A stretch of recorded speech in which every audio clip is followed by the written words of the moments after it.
Waddles visited me every day, several times a day actually. He will turn up at the front door and just squawk. If I walked around the property, he would follow me around. And I have to be careful when I go inside to shut the front door because he will follow me in. As much as it's very cute to have Kookaburra coming into your home,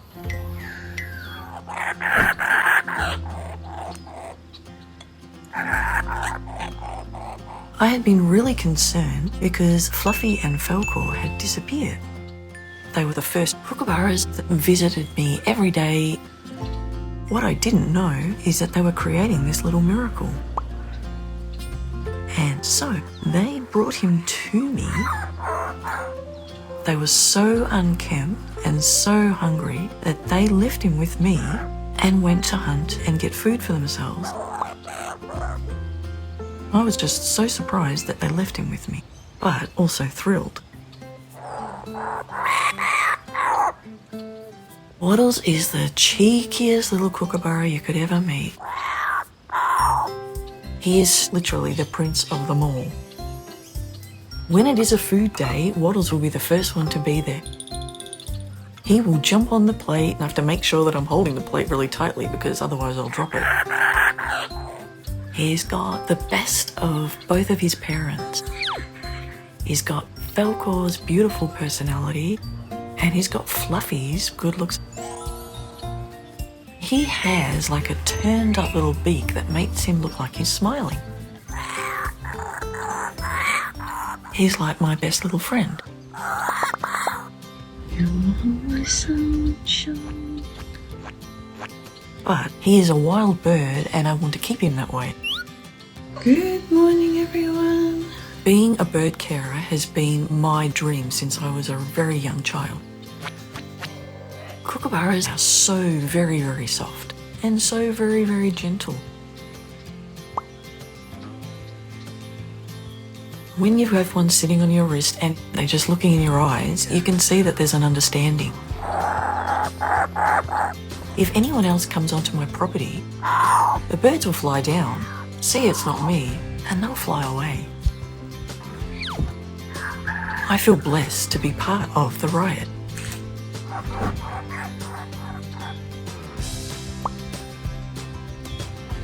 I am living my best life here on my property with Waddles and his family. Come here, Stanky. Oh, hey, come here. Come here, Stanky. Oh, hey, come here. Clumsy, come.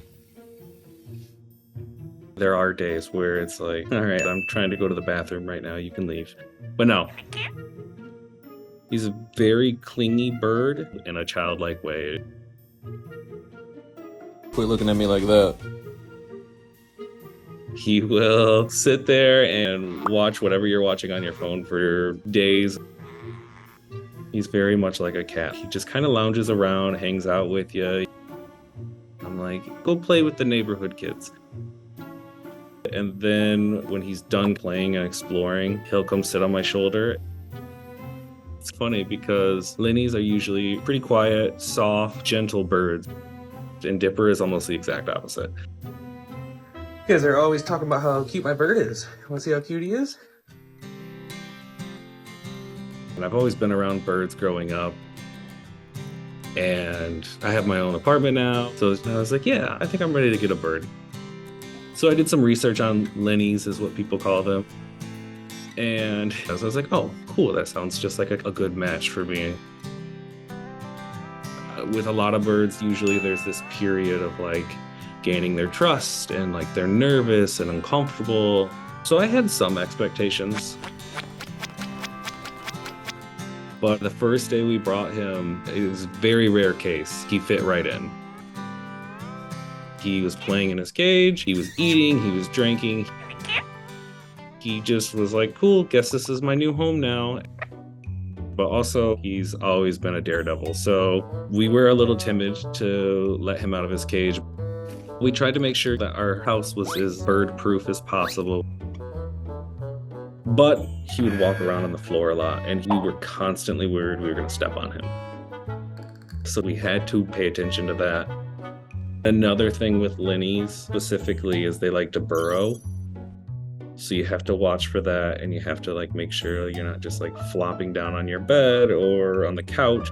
But luckily Dipper's been pretty good about that. He's constantly chattering. It's hard to lose him, thankfully.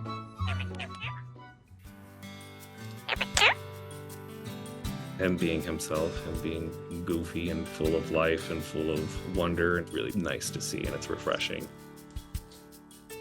If I had to compare him to one thing, he's probably the size of dinner roll.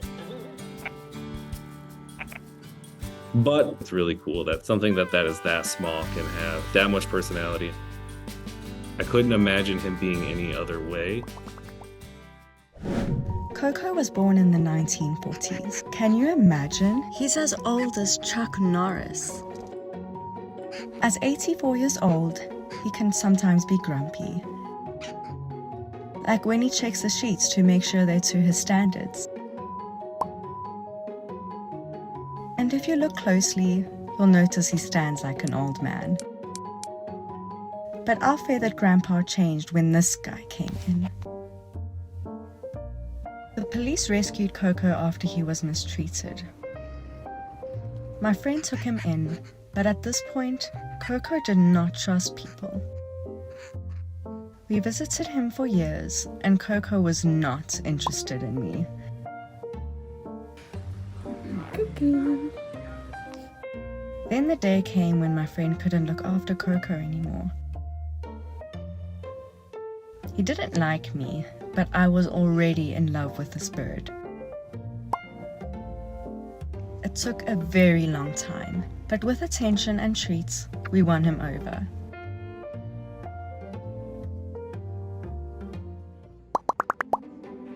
Now that he was comfortable, we noticed he couldn't see very well. The vet told us he had a problem with his eye and it had to be removed. Because Koko is so old, we were terrified that he wouldn't survive anesthesia. But he had headaches all the time, so we couldn't wait any longer.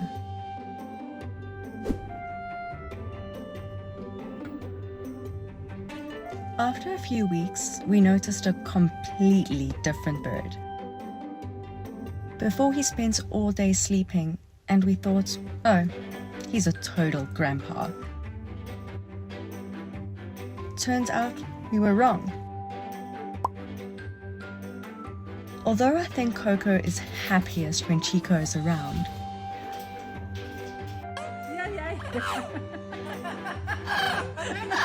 Chico is way younger. He's only 21 and he makes Koko feel just the same. And he has to be wherever Chico is. It's so heartwarming because birds need friends. It's super important for them. When Koko came to us, we were told he only had a year left, but it's been over 7 years.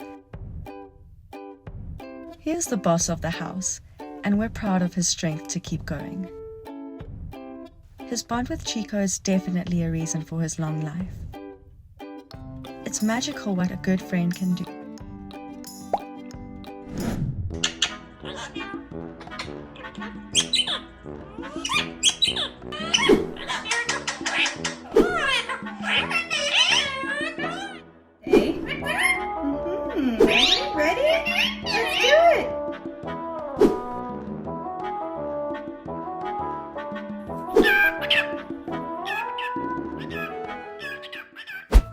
Right from the first day that he came into the home. Freud's like the little brother who annoys the big brother all the time.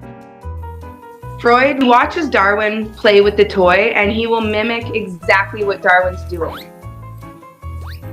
Darwin, when he wants his alone time, he'll walk away, but Freud will follow him and start talking to him into his face. They fight over cardboard and paper. I don't know why. It's non-stop, all-day entertainment with these two. It's like watching a really good comedy. I ended up getting Darwin when he was accidentally bred by the bird owner in my area. I took him out of his little travel bag and I put him up against my chest, and he clung to me.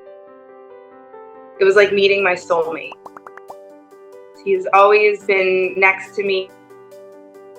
If you're cleaning, he's on your shoulder. If you're working on the computer, he's on your shoulder. Okay. Ready? Let's do it. He wants to be involved in everything. But research shows that birds should be kept in pairs. I noticed that when he would see birds outside, he would be really interested in them. I was worried about him actually getting lonely, and I figured he does need a companion. So I decided to get a new bird for him, and I found a family who was rehoming a white ringneck. I had Freud come meet Darwin first. Give me a kiss. And the initial meeting was amazing. They were talking to each other back and forth. Darwin was a little bit, what is this? Because he's used to seeing the birds through a window or through a computer screen. And Freud wanted to be Darwin's friend so badly. Freud would just be right up in his face. But then, if Freud is in his cage, Darwin will go to the cage and talk to him through the cage. Now they're big brother and little brother. Freud was the best thing for him. I think they love their little flock. Regardless if he has a bird or he's in a flock, I think I will always be his person. But it makes me feel good. Yeah, he's got a companion.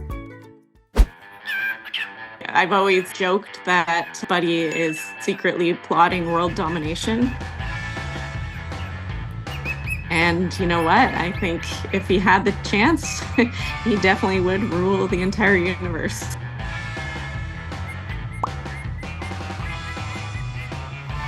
He feels like he's the boss and tries to control us with everything we do. He's patrolling the house, walking down the halls, looking in the rooms. And he usually will try and sneak a little taste of whatever's in the can before we do.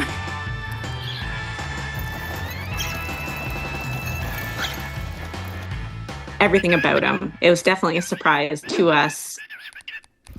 We got him from a rescue, and he definitely was in rough shape.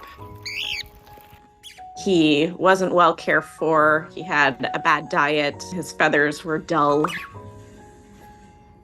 You'll notice that he has crooked foot and a permanent limp. So the vet figures that he had a bunch of fractures that never healed properly.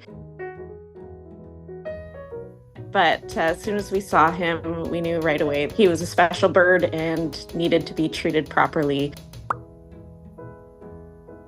So we took him in. He wasn't sure about us at first. He would watch us from afar. So obviously, we gave him his space. We would, of course, give him lots of treats, toys, make him feel comfortable.